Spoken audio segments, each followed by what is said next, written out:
반갑습니다. 3일 동안 평안하셨습니까? 수요 기도의 자리에서 또 함께 교제할 수 있게 되어서 너무 감사하고 기쁩니다. 우리 옆에 계신 분 보시고 반갑게 한번 인사하시겠습니다. 참 잘 오셨습니다. 한 번 더 말씀하시겠습니다. 하나님은 우리와 함께 하십니다. 우리 형제자매들과 함께하는 밤, 하나님과 함께하는 밤, 복된 시간 되시기를 바랍니다. 제가 한번 기도드리고 찬송 드리겠습니다. 귀하신 아버지 하나님, 우리가 모일 때 우리를 살피시고 우리 가운데 임하시는 주님을 찬양합니다. 오늘 이 밤 주님을 바라보며 말씀과 기도와 찬양으로 주님 앞에 나아가고자 합니다. 형제자매들과 함께 나아가고자 합니다. 성령께서 저희들을 인도하여 주시고 이끌어 주옵소서. 영광 받아주시기를 원하옵고 예수님의 이름으로 기도드립니다. 아멘. 이 시간 우리 함께 찬송 드리겠습니다. 주의 음성을 내가 들으니 사랑한단 말일세. 우리 주님을 찬양하겠습니다.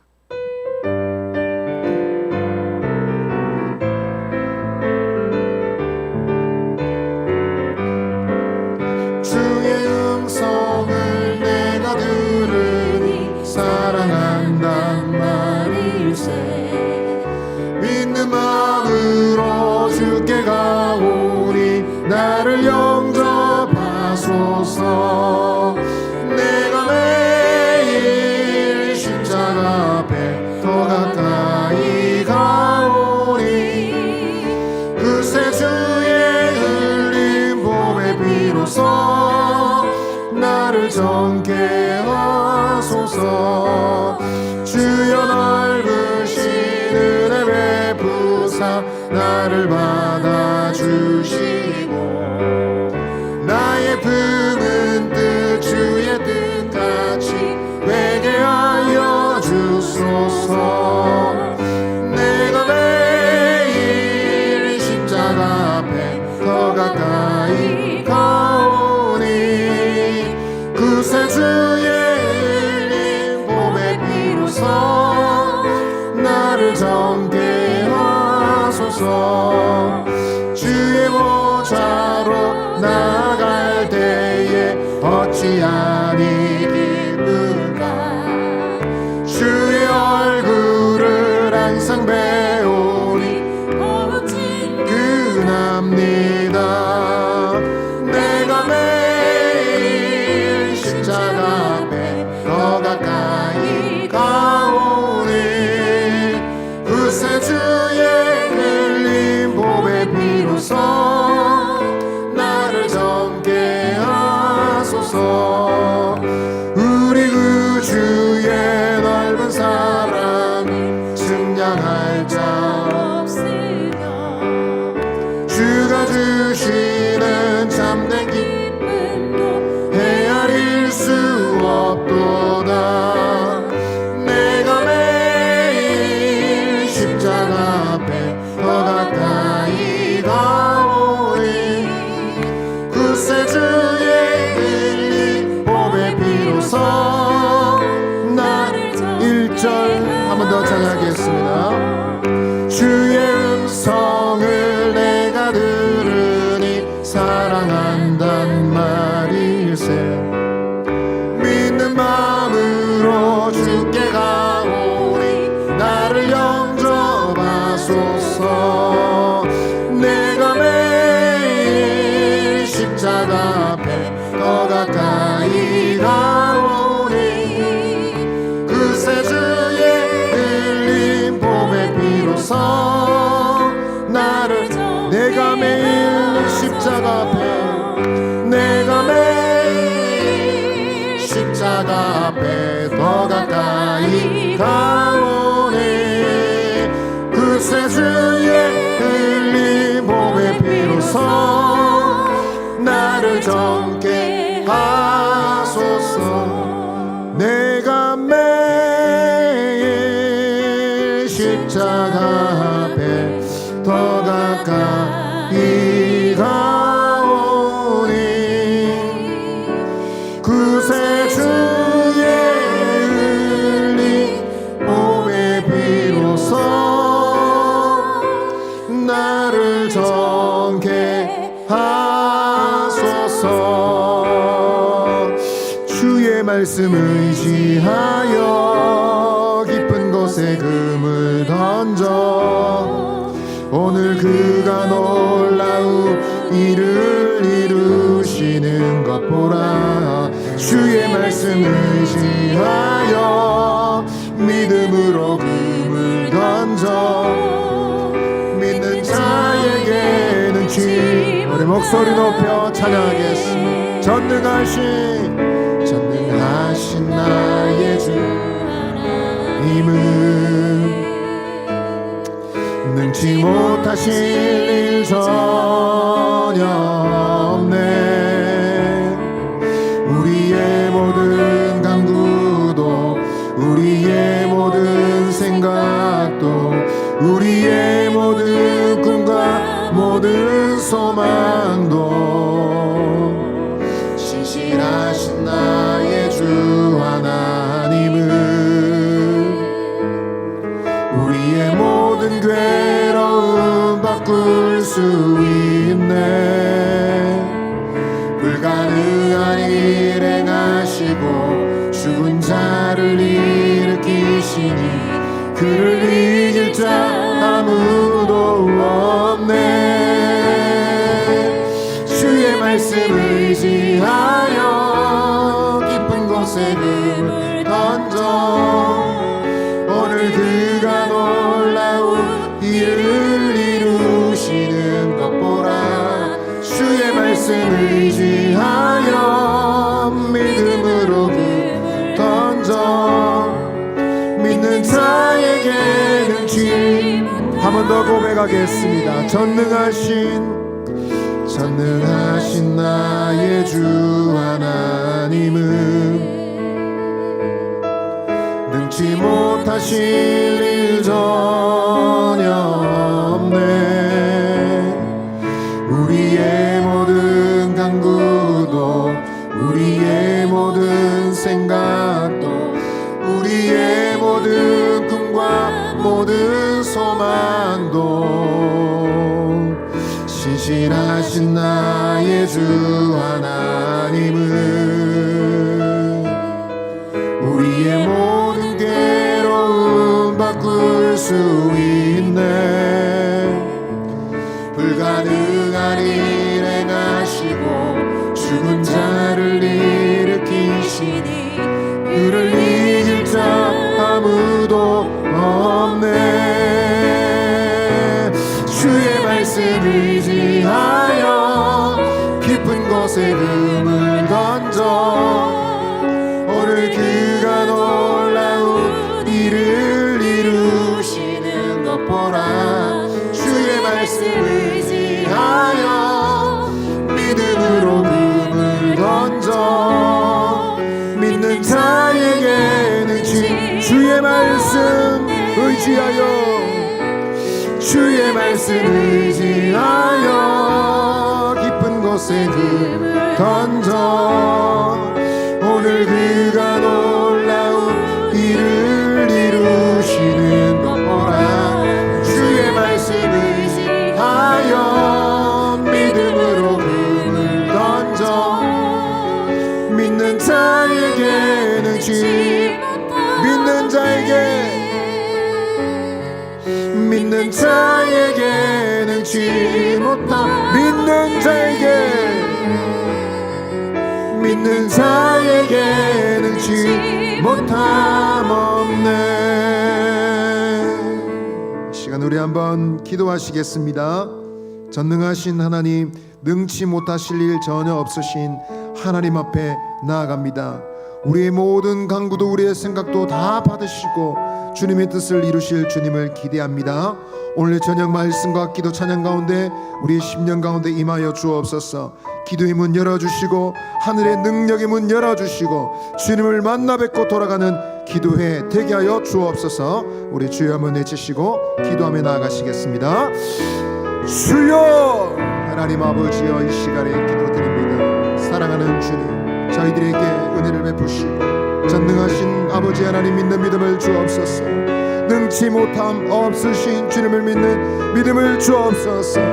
모든 간구와 모든 생각을 받으시고 주의 뜻을 이루신 하나님, 오늘 밤 저희들이 말씀 의지하고 오늘 밤에 성령님을 의지하고 주님 앞에 나아가기를 원합니다. 기도의 문을 열어 주옵소서. 능력의 문을 열어 주옵소서. 주님을 만나고 돌아오는 밤 되게 하여 주옵소서. 답답한 우리의 삶에 하나님의 은혜와 능력이 많은 시간 되게 하여 주옵소서. 교회를 붙드시고 성도들 새롭게 하시는 이 밤이 되게 하여 주옵소서. 예수님의 이름으로 기도드립니다. 아멘. 우리 다 함께 2월 암송 구절 한번 암송하시겠습니다. 2월 암송 구절입니다. 시작. 잠언 1장 8절 말씀. 내 아들아, 내 아비의 훈계를 들으며 내 어미의 법을 떠나지 말라. 잠언 1장 8절 말씀. 아멘. 오늘 함께 읽으실 성경은 요한복음 4장 43절로 54절입니다. 신약 성경 요한복음 4장 43절로 54절 말씀입니다. 요한복음 4장 43절로 54절 우리 한 절씩 말씀을 교독하도록 하겠습니다. 제가 먼저 읽겠습니다. 이틀이 지남에 예수께서 거기를 떠나 갈릴리로 가시며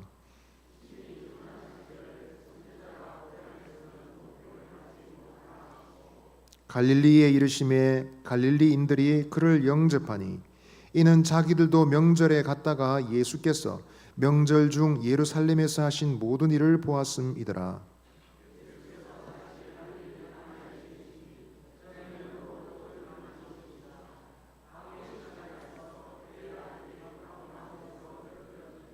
그가 예수께서 유대로부터 갈릴리로 오셨다는 것을 듣고 가서 청하되 내려오셔서 내 아들의 병을 고쳐 주소서 하니 그가 거의 죽게 되었습니다.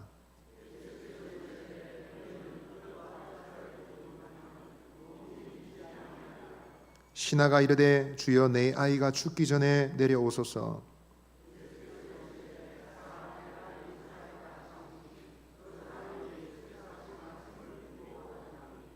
내려가는 길에서 그 종들이 오다가 만나서 아이가 살아있다 하거늘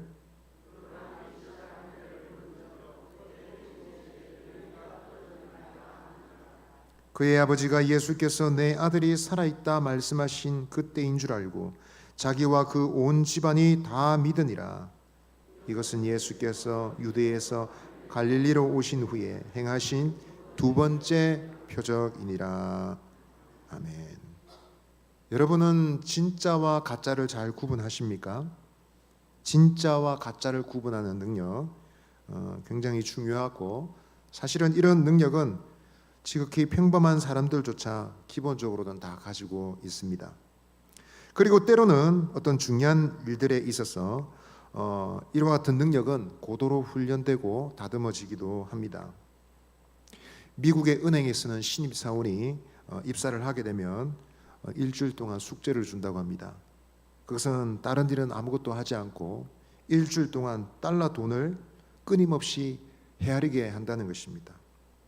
기계로도 할 수 있는 그 돈을 직원들에게 신입사원들에게 다 맡기면서 일주일 내도록 하루 종일 달러 돈을 헤아린다라는 것입니다. 종일 돈을 헤아리면서 일주일을 보내고 나면 거의 돈 냄새가 역겨울 정도로 달러 돈에 대해서 익숙해지고 잘 알게 된다고 합니다.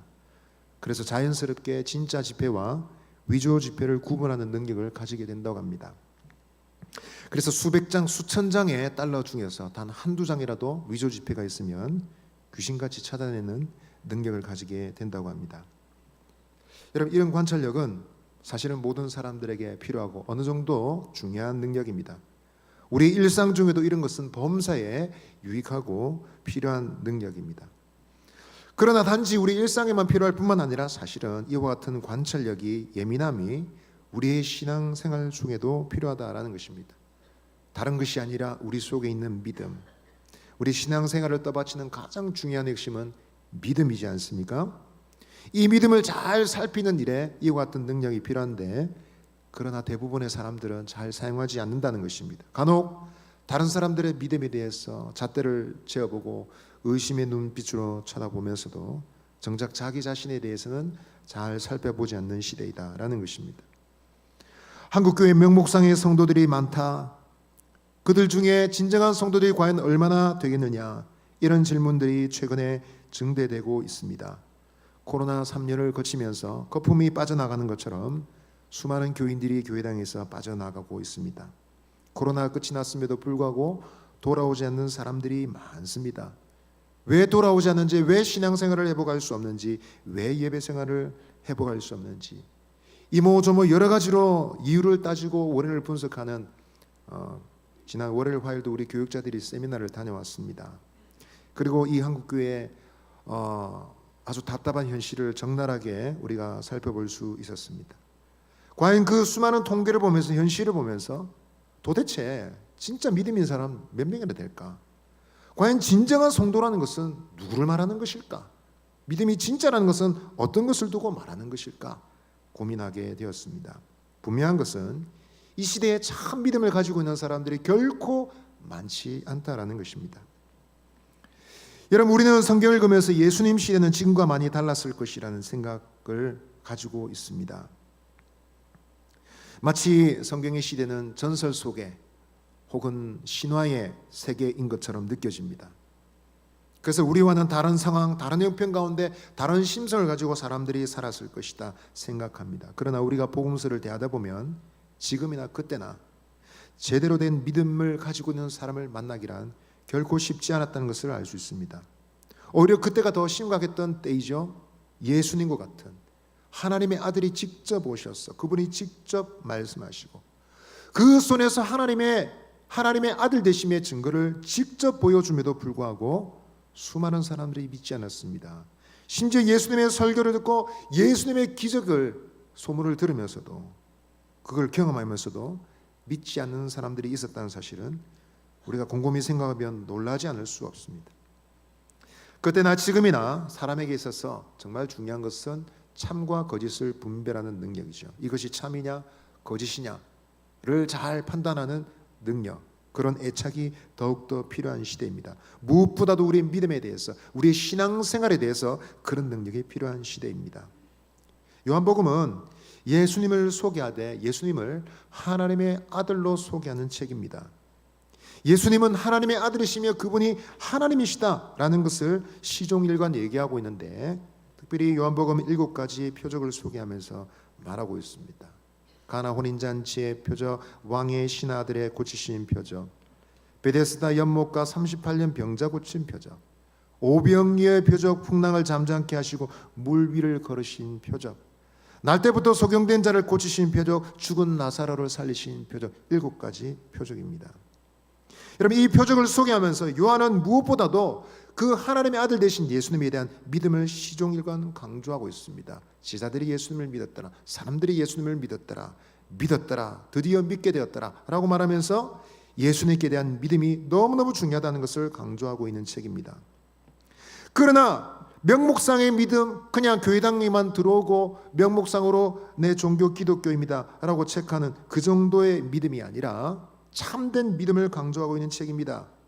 본문의 말씀을 통해서 우리는 누가 참된 하나님의 백성인지, 참 믿음의 백성이 되고자 한다면 어떤 믿음을 가져야 되는지를 배울 수 있습니다. 뿐만 아니라 동시에 우리는 하나님의 나라가 견고하게 세워지는 것을 보기 위해서 참 믿음을 분별하는 능력이 필요하다는 사실을 오늘 말씀을 통해서 우리는 분별할 수 있습니다. 자, 오늘 말씀을 통해서 우리가 얻고자 하는 교훈, 첫 번째는 한번 따라 하시겠습니다. 편견은 믿음의 장애물입니다. 자, 43절 44절 말씀 다시 한번 읽어보시겠습니다. 시작. 이틀이 지나매 예수께서 거기를 떠나 갈릴리로 가시며 친히 증언하시기를 선지자가 고향에서는 높임을 받지 못한다 하시고, 잠깐 쉬어 가시려던 사마리아 수가성, 거기서 예수님과 일행은 예상보다 이틀이나 더 머무시게 되었습니다. 이방인, 그들은 유대인이 아니야 라는 편견의 시선을 받던, 불편한 시선으로 바라보던 사람들이었습니다. 그들도 또한 유대인들에 대해서 악감정을 가지고 있는 불편한 지역이었습니다. 예수님이 그곳에 들어가셨고 그곳에서 가장 문제가 있는, 어떻게 보면 윤리적으로 도덕적으로 심각한 오류에 빠져 있는 여인을 만났습니다. 그인이 예수님을 알게 되었고 놀랍게도 예수님을 통해서 예수님이 그리스도라는 사실을 알고 고백하게 되었습니다. 그리고 이 회심의 역사는 곧바로 이어졌는데 그 마을에 수많은 사람들이 그 여자 한 사람 때문에 예수님을 믿게 된 것입니다. 이제 예수님을 알게 되고 예수님을 강권하는 그 요청 때문에 예수님이 이틀이나 더 보내시게 된 것입니다. 예수님이 시간을 다 보내시고 그것을 떠나서 갈릴리로 가시면서 제자들에게 의미심장한 말씀을 하셨습니다. 그것은 선지자가 고향에서는 높임을 받지 못한다라는 말씀이었습니다. 이것은 당시에 유행하던 말이었습니다. 예수님이 처음으로 하신 말이 아니라 사람들 사이에서도 두루두루 돌아다니는 말이었습니다. 어떤 선지자도 고향에서 환영받지 아니하고 어떤 의사도 전에 알고 있던 자를 치료하지 못한다. 이런 사람들의 말이, 그런 표현이 있었다고 합니다. 지금 예수님께서는 이 말씀을 하시면서 떠나오는 사마리아를 떠나시면서 이제 다가가시는 갈릴리, 그 두 지역을 보기 좋게 대조하고 계신 것 같습니다. 혹은 사마리아와 유대를 대조하고 계신 것 같습니다. 학자들은 말하길 여기서 고향이란 문맥상 유대 지역을 일컫는 것이다 라고 말합니다. 그러나 문자적으로 예수님의 고향 나사렛을 일컫는 것으로 이해도 무방하리라 생각합니다. 누가복음 4장을 보시면 예수님은 고향 나사렛 회당에서 설교하셔서 성경을 읽으시고 말씀을 전하셨습니다. 말씀을 전하실 때 스스로의 신분을 드디어 커밍아웃, 드러내셨습니다. 공개적으로 드러냈습니다. 하나님의 아들이시며 그리스도이시며 선지자가 예언했던 그 말씀이 예수님을 통해서 이루어졌다는 사실을 공개적으로 말했습니다. 그러자 주님은 강력한 반발에 부딪혔습니다. 분노한 군중들이 심지어 예수님을 목숨을 위협했습니다. 낭떠러지에서 떨어뜨리려 했습니다. 이러한 분위기, 이러한 사건을 주님은 갈릴리로 가시면서 미리 알고 계셨던 것으로 보입니다. 어린 동네의 아이가 어린 시절을 지나왔고 그 자란 모습을 다 알고 있고 온 동네 사람들이 다 익숙하고 그가 목수이며 그 어머니가 누구이며 형제들이 누군지 다 알고 있다고 해서 사람들이 가지고 있는 편견, 우리가 다 잘 알고 있는데 무슨 소리냐, 이런 편견 속에 그들은 결국 진리이신 예수님을 업신여기고 예수님 속에 담겨있는 구원의 소식을 잃어버리게 되었던 것입니다. 예수님께서는 그들의 안타까운 형편을 보시고 오늘 예수님께서 씁쓸한 말씀을 하신 것입니다. 여러분, 예수의 말씀을 통해서, 예수님께서 심각하게 하신 이 말씀을 통해서 우리가 깨닫게 되는 바는 성도들이 참으로 경계될 것은 편견의 함정이다라는 것입니다. 이 편견이란 것 어떤 것입니까? 그것이 여러분 발전하고 커져서 여러분 믿음의 걸림돌로 작용할 때는 심각한 결과를 낳는다는 것입니다. 예수도 잘 알고 그 가족도 잘 알고 있는데 무슨 소리냐? 우리가 이미 다 알고 있는데 무슨 말이냐? 라고 말할 때 위험한 믿음의 함정에 빠지게 된다라는 것입니다. 가장 위대한 진리가, 가장 소중한 깨달음이 우리가 잘 아는 사람들이 잘 아는 존재를 통해서 전달될 수 있는데 편견에 치우친 사람, 왜곡된 심성을 가지고 있는 사람은 하나님이 주시고자 하는 그 진리의 통로를 놓쳐버릴 위험이 있다는 것입니다. 영국 속담에는 친숙은 경멸을 불러일으킨다, 이런 말이 있다고 합니다. 단지 익숙해졌기 때문에 사람들은 함부로 대하는 것이죠. 처음 대할 때는 예절을 갖춥니다. 말도 주의 깊게 듣습니다. 그 사람의 행동을 주의 깊게 살피고 존중하는 마음으로 봅니다. 그러나 익숙해지고 친숙해지고 나면 지나칩니다. 별로 주목하지 않습니다. 이런 사람들의 심성 때문에 더군다나 어릴 때부터 긴 시간 동안 누군가 함께 있었다 그러면 여러분 더 강력한 편견에 사로잡혀서 그 한 사람의 가능성, 그 한 사람이 할 수 있는 놀라운 가능성도 놓쳐버릴 위험이 있다라는 것입니다. 믿음의 식구 여러분, 이런 것을 생각할 때 오늘 이 저녁 저와 여러분 어떤 사람인지 우리 자신을 한번 돌아보십시다. 우리는 과연 공평하게 사람을 대하고 있는 그대로 사람들의 말을 듣고 그들 속에 진리가 있는지, 진리에 대한 관심을 가지고 사람을 대하고 있는지 우리 자신을 돌아봐야 되겠습니다. 솔직히 편견 없이 모든 사람들을 공평하게 대하고 어떤 시간이나 어떤 시간에 균형 있는 감각으로 사람을 대하고 사람들의 말을 듣는 사람은 없습니다. 그 말은 우리 모두는 편견이란 약점을 가지고 있는 사람들이다라는 것입니다. 여러분, 여기서 제외되는 사람은 아무도 없을 것입니다. 내가 그래도 괜찮고 내가 균형 감각이 있는 사람이다 생각하는 사람들조차도 어떤 부분, 인간관계나 사회 현상이나 가지고 있는 개인적인 생각이나 편견에 치우친 생각이 있습니다. 우리는 우리의 약점을 잘 알고 우리 약점을 잘 인식하고 있어야 우리는 큰 실수를 피할 수 있겠습니다. 뿐만 아니라 우리의 약점을 알고 있기 때문에 우리는 이런 것을 두고 기도해야 되겠습니다. 나의 좁은 시야 때문에 치명적 실수를 범치 않기를, 나의 편견 때문에 진리를 놓치지 않기를 간절히 기도합니다 라고 우리 자신을 단속하며 기도해야 될 사람들이 바로 우리입니다. 우리 가까이 있는 형제 자매들과 하나님께서 우리에게 주신 지도자들을 우리는 쉽게 생각하지 말아야 되겠습니다. 사람 탓, 환경 탓하면서 내가 알 만큼 잘한다 라는 생각 속에 하나님이 우리에게 주고자 하시는 진리를 놓치지 않기를 주의해야 됩니다. 누가복음 16장 31절에는 이런 말씀이 있습니다. 이르되 모세와 선지자들에게서 듣지 아니하면 비록 죽은 자 가운데서 살아나는 자가 있을지라도 권함을 받지 아니하리라 라는 말씀입니다. 부자와 나사로 비유해서 예수님께서 하신 말씀이죠. 부자와 나사로의 비유에서 아브라함이 부자에게 한 말입니다. 부자가 지옥불에서 고생하고 죽도록 괴로워하면서 이런 요청 저런 요청도 안 되니 마침내 최후에 이런 요청을 합니다. 아브라함에게 나에게 있는 5 형제들이 이 끔찍한 지옥에 오지 않도록 저 나사로를 부활시켜서 좀 보내주십시오. 그래서 회개할 수 있도록, 정신 차릴 수 있도록 좀 보내주십시오 라고 말했습니다. 그러나 아브라함 대답했습니다. 그들에게는 이미 모세와 선지자들이 있다. 그들이 모세와 선지자들에게서 들을 것이다. 만일 모세와 선지자들에게 듣지 않는다면 심지어 죽은 자가 살아난다 할지라도 듣지 않을 것이다 라고 말했습니다. 굉장한 뼈가 있는 말씀이죠. 모세와 선지자는 누구입니까? 그들 모두 동족에게서 고향에서 천대를 받던 사람들입니다. 누가 나를 우리의 재판장으로 삼았느냐라고 어제는 구출받았으면서 모세 때문에 목숨을 건졌으면서도 오늘은 그 모세를 향하여 손가락질하고 삿대질하던 사람들이 바로 히브리 백성들이었습니다. 수많은 선지자들도 여러분 정작 고향 사람들은 반대했습니다. 예레미야도 고향 아나도 사람에게 거절을 당하고 배척을 당했던 사람입니다. 그렇게 핀자를 받고 그렇게 거절당하는 모세를, 선지자를 하나님은 그들의 민족의 구원자로 하나님의 메신저로 삼으셨던 것입니다.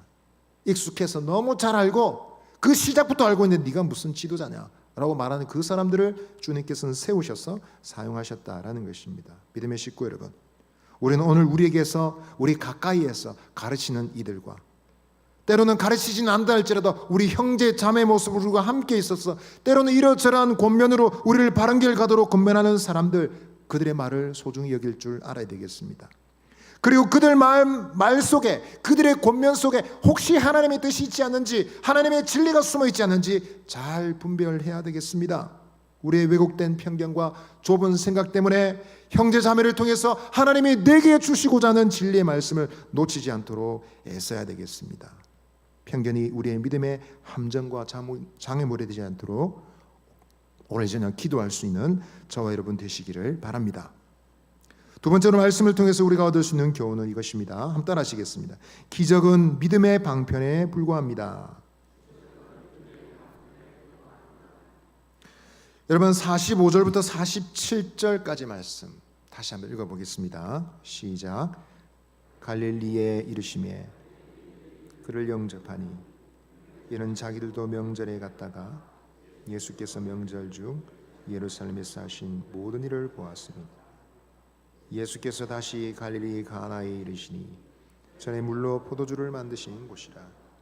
왕의 신하가 있어 그의 아들이 가버나움에서 병들었더니 그가 예수께서 유대로부터 갈릴리로 오셨다는 것을 듣고 가서 청하되 내려오셔서 내 아들의 병을 고쳐 주소서 하니 그가 거의 죽게 되었습니다. 45절부터 47절까지는 적어도 3가지 이상의 기적적인 사건과 연결되어 있습니다. 고향에서는 높임을 받지 못하리라 하시던 곳에서 일부 사람들은 예수님을 영접했습니다. 왜 그랬을까요? 그들은 이미 예수님께서 명절에서 예루살렘에 하신 모든 표적과 모든 말씀과 모든 놀라운 일들을 다 본 사람들입니다. 또한 갈릴리 가나도 이전에 예수님께서 물로 포도주를 만드신 기적을 행하신 현장이었습니다. 가버나움은 어떻습니까? 거기도 마찬가지죠. 40km 길을 걸어서 갈릴리 가나까지 찾아온 한 아이의 아버지도 본문에서 일어날 기적과 관련이 있는 사람입니다. 세 지역, 세 부류의 사람들 모두가 다 기적과 관련되어 있는 사람들이다라는 것입니다.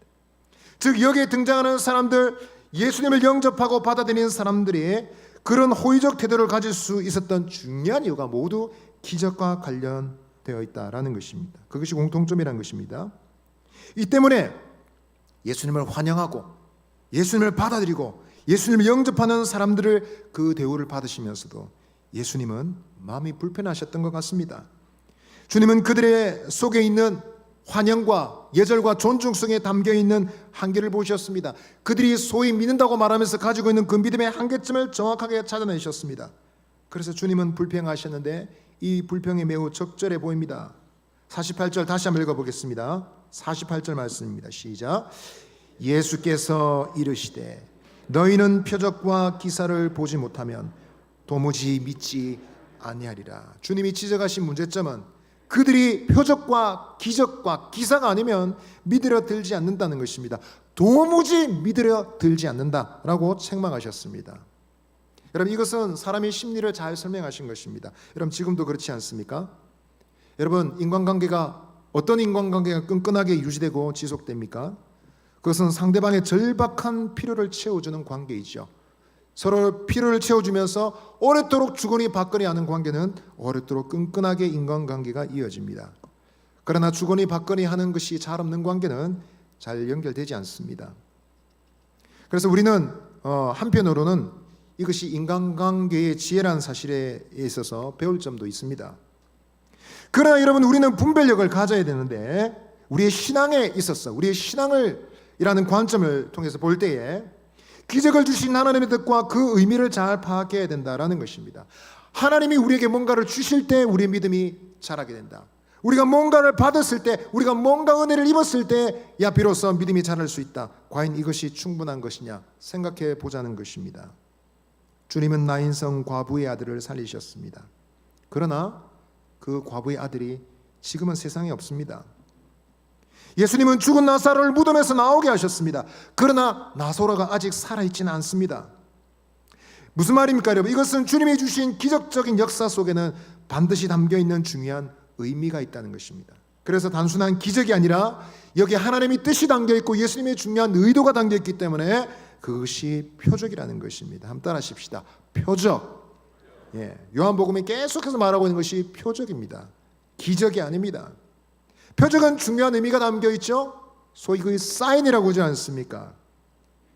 유명한 어떤 야구 감독은 선수들에게 사인을 주면서 여러 가지 암호가 있답니다. 갑자기 모자를 만지거나 코를 만지거나 턱을 쓰다듬거나 그렇게 한다는 것이죠. 선수들은 그 모양을 보면서 담겨있는 뜻을 압니다. 어떻게 하라는 것인지 압니다. 그 말은 모자가 삐뚤어지니까 바로 쓰겠다, 코가 가렵다 이런 뜻이 아니라는 것을 그들은 알고 있습니다.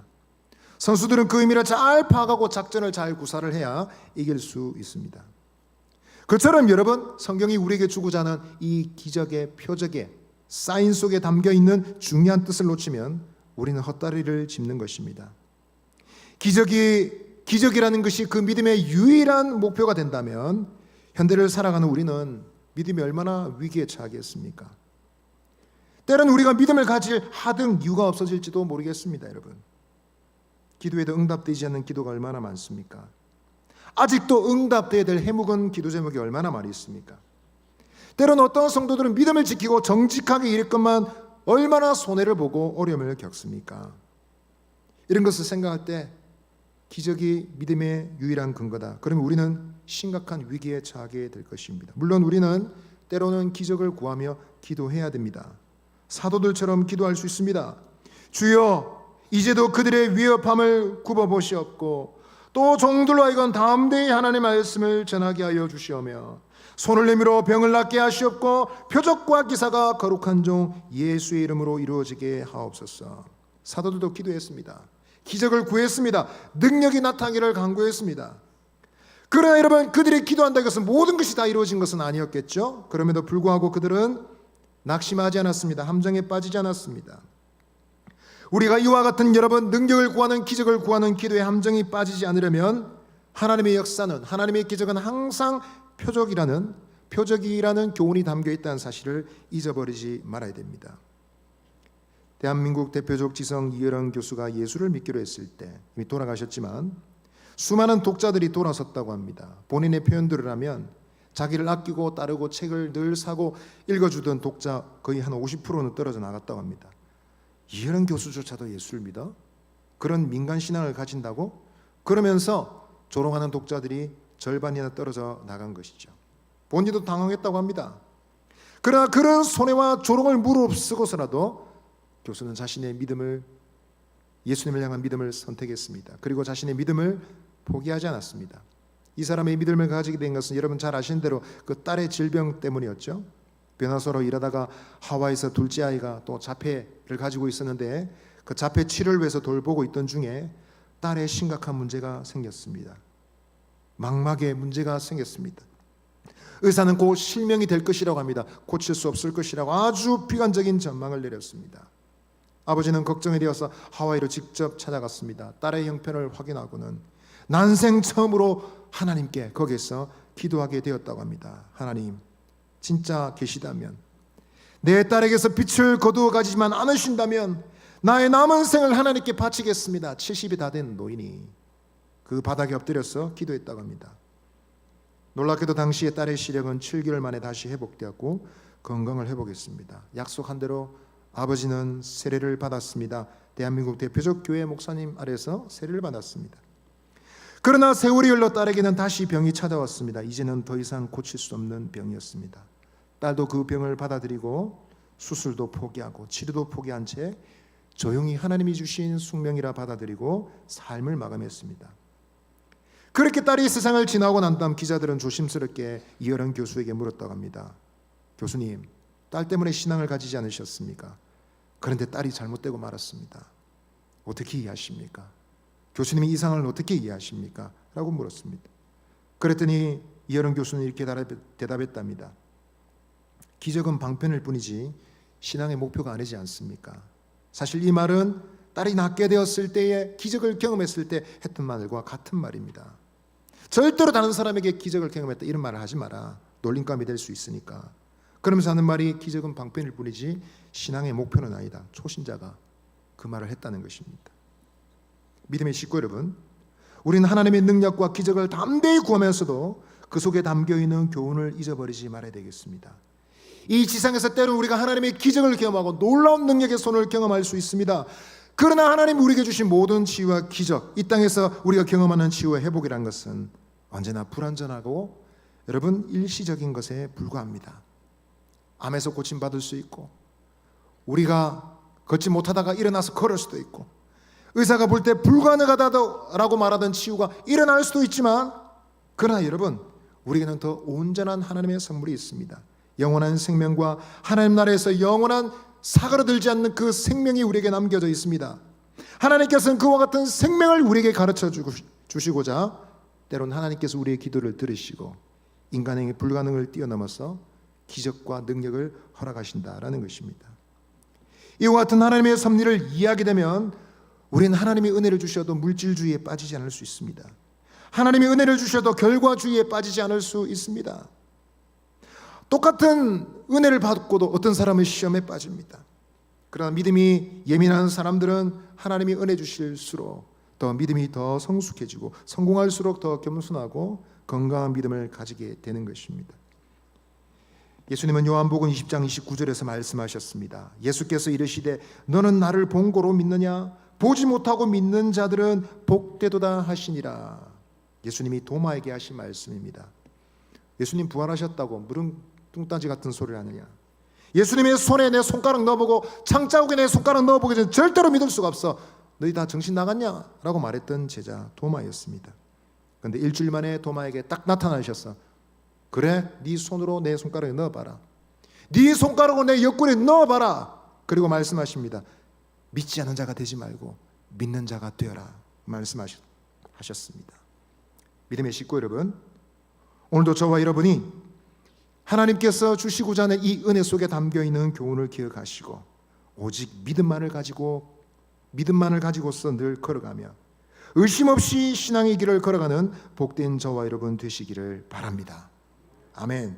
마지막으로 세 번째 교훈입니다. 함께 따라하시겠습니다. 성도는 말씀 안에서 믿음의 근거를 찾을 수 있습니다. 오늘 49절 말씀 함께 읽으시겠습니다. 시작. 신하가 이르되 주여 내 아이가 죽기 전에 내려오소서. 주님께 아들의 문제를 드리는 아버지의 절박한 심정입니다. 이 아버지의 절박한 심정 때문에 예수님이 지금 쓰라린 소리를 하고 있습니다. 아주 듣기 힘든 잔소리, 책망을 하고 있는 것이죠. 기적이 없으면 표적이 없으면 너희는 도무지 믿지도 않을 사람들이야 라고 책망하고 있는 그 말씀을 아버지는 다 참아내었습니다. 불신의 태도, 결과주의적인 사람들의 태도를 책망하시는 주의 말씀을 듣고서도 아버지는 다른 데 구하지 않습니다. 주여, 제 아이가 죽기 전에 내려오소서. 다른 말 할 여가가 없습니다. 지금 그의 아이가 목숨이 경각간에 달려 있습니다. 그 말을 들으시고 절박한 그 요청을 들으시고 주님은 아버지의 생각과는 다른 방법으로 역사하셨습니다. 50절 말씀 다시 한번 읽어보겠습니다. 시작. 예수께서 이르시되 가라, 내 아들이 살아있다 하시니 그 사람이 예수께서 하신 말씀을 믿고 가더니. 아멘. 예수님 말씀하셨습니다. 가라, 내 아들이 살아있느니라. 주님은 가버나움까지 40km 정도 됩니다. 가나에서 가버나움까지 40km를 걸어가야 되는데 그 길을 걸어서 가시지도 않고 그 자리에서 바로 선포하셨습니다. 내 아들이 살았느니라. 내 아들이 목숨을 얻었느니라 라고 선포하셨습니다. 우리가 다른 복음서에서는 정반대의 상황이 있었던 것을 우리는 알게 됩니다. 로마의 백부장이 그 집에 충성스러운 하인이 병들었을 때 고쳐달라고 사람을 보냈습니다.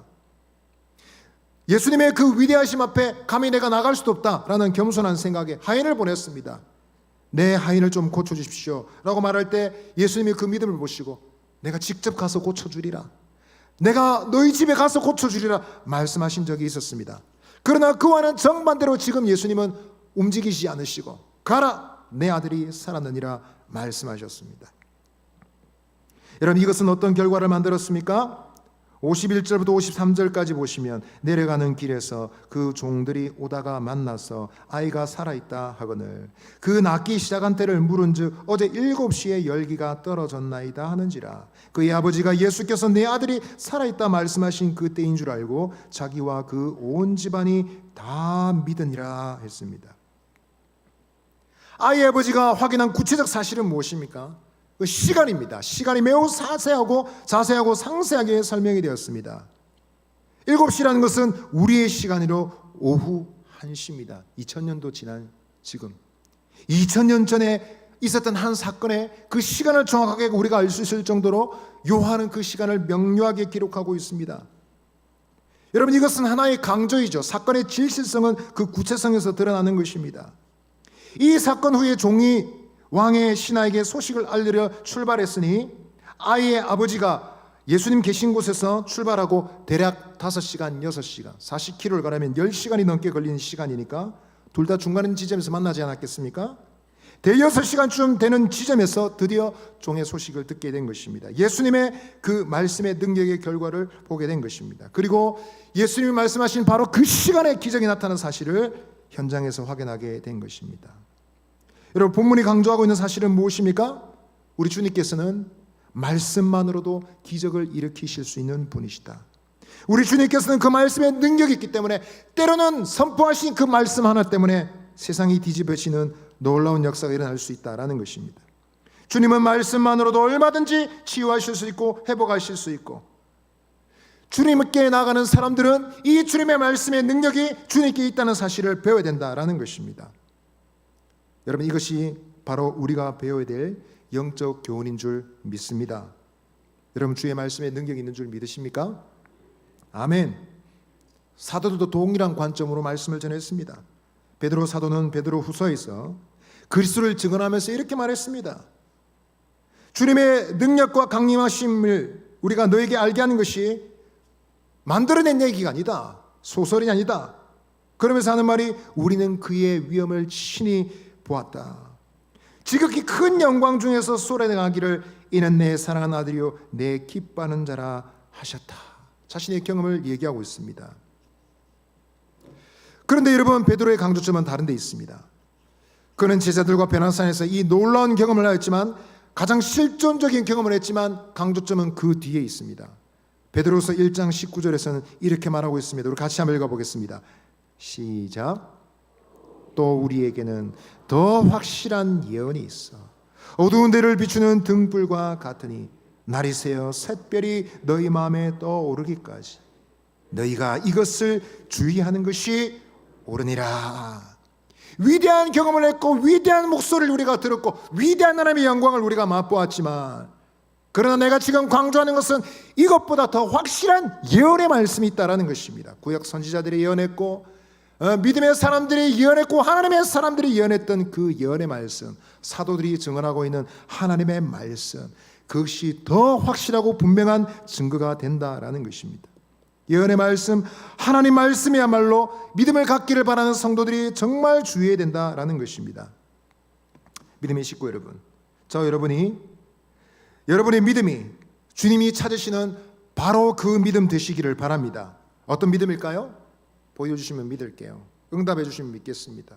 이번에 제 기도 응답해 주시면 제가 좀 더 헌신하겠습니다. 이게 아니라 여러분 오직 주의 말씀을 붙잡고 말씀대로 이루어질 줄 믿습니다 라고 믿는 것입니다. 혹시 기도가 응답되지 않을까 봐 하나님의 능력이 나타나지 않을까 봐 하는 기도가 아닙니다. 능력을 주시는 것은 하나님의 소관이죠. 우리가 어떻게 할 수가 없습니다. 그러나 여러분 그것 때문에 우리의 믿음이 왔다 갔다 할 수 없다는 것입니다. 믿음의 사람들처럼 상황이 어떠든지 하나님 내게 어떻게 응답하시든지 비록 내가 절박하게 기도하고 하나님 우리 가족을 살려주십시오. 하나님 이 문제를 해결해 주십시오. 아니면 제가 죽을 것처럼 힘듭니다. 그렇게 기도한다 할지라도 하나님 어떤 결과를 주신다 할지라도 주권이 하나님께 있는 줄 믿습니다. 주님을 향한 믿음은 변치 않습니다. 이 고백이 우리에게 필요한 것입니다. 이 믿음에 대해서 로마서 4장 18절에서 21절은 말하고 있습니다. 믿음이 없어 하나님의 약속을 의심하지 20절입니다. 믿음이 없어 하나님의 약속을 의심하지 않고 믿음으로 견고하여서 하나님께 영광을 돌리며 약속하신 그것을 또한 능히 이루실 줄을 확신하였으니 했습니다. 아브라함의 믿음이죠. 100세나 되었습니다. 꼬부랑 할아버지가 되었습니다. 아이를 낳는 것이 어떻게 가능할까요? 그러나 그의 믿음이 약하여지지 않고 도리어 견고하여서 하나님께 영광을 돌렸다 했습니다. 그랬더니 하나님께서 그 믿음을 봐주시고 그 믿음을 의로 여기셨다라는 것입니다. 믿음의 식구 여러분, 수많은 믿음의 선진들이 우리를 앞서서 달려갔습니다. 때로는 그들이 기적도 경험하고 위대한 하나님의 능력과 역사를 경험했지만 그러나 그들의 믿음은 그것 때문에 좌우되는 믿음이 아니었습니다. 능력 주신 하나님께 모든 주권을 맡겨드리고 나는 시종일관 신실하신 하나님께 신실한 믿음으로 주님을 따르리라 하고 주님을 따라갔던 사람들입니다. 믿음의 식구 여러분, 오늘 저와 여러분이 그 믿음의 선조들의 믿음을 본받아서 그들이 걸어갔던 길 그대로 하나님 약속 위에 견고하게 신앙이 되시기를 바랍니다. 아멘. 옆에 계신 분에게 한번 권면합시다. 이렇게 말하겠습니다. 하나님의 약속 위에 서서 믿음을 굳건하게 합시다. 우리의 믿음이 약속 위에 서 있을 때 가장 굳건해지는 줄 믿습니다. 말씀 마무리하겠습니다. 편견은 믿음의 장애물입니다. 기적은 믿음의 방편에 불과합니다. 성도는 오직 하나님 말씀 안에서 믿음의 가장 확실한 근거를 찾을 수 있습니다. 그리고 그 확실한 근거 위에 선 믿음 때문에 하나님의 기적과 능력이 나타나게 될 줄 믿습니다. 표적이 되고 하나님을 증거하는 도구가 될 줄 믿습니다. 이 믿음을 가지시고 승리하시는 저와 여러분 되시기를 바랍니다. 우리 말씀 생각하면서 한번 찬송 드리겠습니다. 이 눈에 아무 증거 없어도 믿음만을 가지고 걸어가겠습니다. 믿음 위에 서서 걸어갑시다. 앞으로 나아갑시다. 우리 고백하며 찬양 드리겠습니다.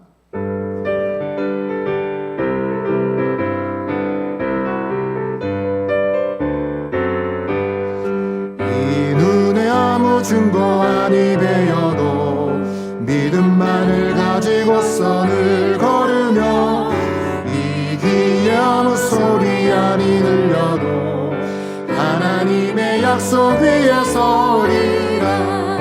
걸어가세 믿음 위에 서서 나가세 나가세 의심 버리고 걸어가세 믿음 위에 서서 눈과 귀에 아무 증거 없어도 이 눈이 보기에는 어떠하든지 이미 얻은 증거대로 늘 믿으며 이 맘에 의심 없이 살아갈 때에 우리 소원 주 안에서 이루리.